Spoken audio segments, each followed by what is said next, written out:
Hello, my crafty peeps. Welcome to What the Craft. If you don't already know me, I'm Marie, an American living in Portugal. I'm addicted to crafting, and these are my quick weekly updates.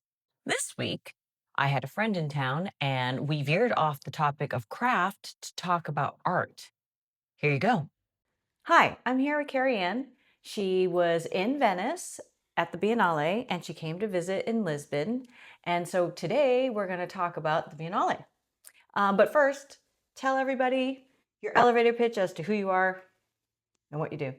I'm Carrie Ann Plank. I'm an artist. I'm based in San Francisco. Most of my work involves quantifiable data sets translated from scientific phenomenon and mathematical equation, which tends to present as installation and large-scale painting works. But would you say you're more of a printmaker? Well, I use a lot of printmaking techniques. Yeah, I love a matrix. You have been to the Biennale how many times? I think at least 10. Wow, great. Okay, so you're the expert. I wouldn't say that, but For those who are not familiar with the Venice Biennale, can you explain to them what it is? it is the longest running and arguably most important international art exposition in the world. And countries are represented, like how Yes. many, like 110 or something? That is a good question. Many. There are two main sites, the Giardini and the Arsenale, and these have pavilions. I think it started in 1895, sponsored by each individual country. And if the countries were not in on this original 1895 exposition, there's a lot of collateral events and pop-ups that happen all littered out through the city. So it becomes quite exciting to stumble across and find pavilions from other countries.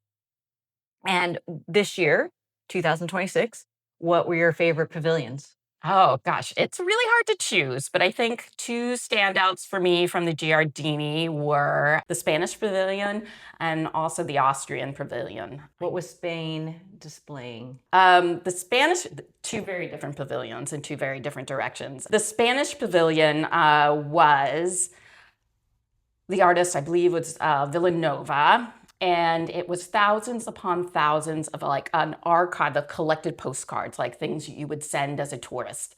And they were all displayed throughout the entire pavilion, which is quite large, floor to ceiling, arranged in a way that was certainly artistic and very like non-algorithmic, which I thought to be quite refreshing. Especially in this day and age. Especially in this day and age, yeah. And I think for me, it talked a lot about this idea of like collective memory and the idea of like an archive as this like living, breathing thing. And it was just like so beautiful. Mm-hmm. And what was the other pavilion like? Oh, the Austrian pavilion. Okay, the total opposite, which was much more about performance and spectacle.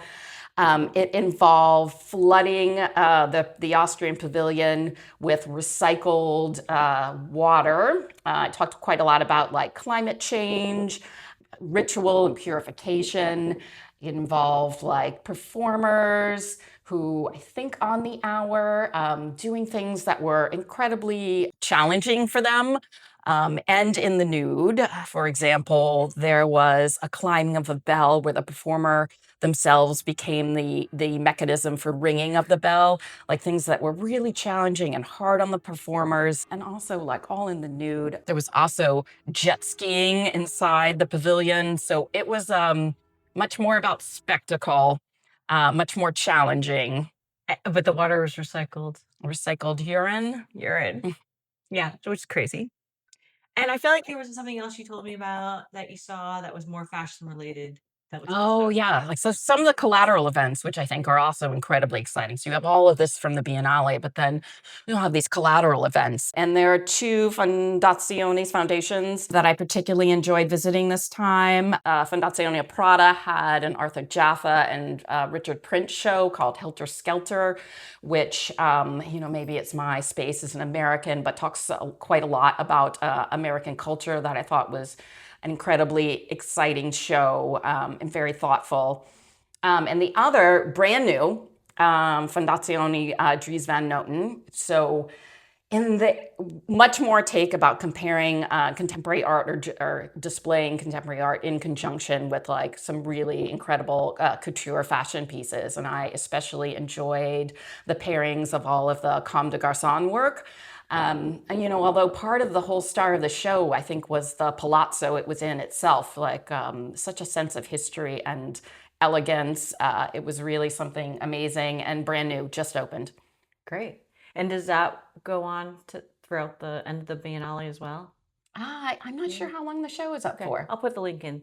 But the Biennale starts usually in May and goes until November every 2 years. Mhm. And then this year it ends on November 22nd, 2026. Okay. Thanks for telling us all your recommendations. And yeah, well, Thanks for having me.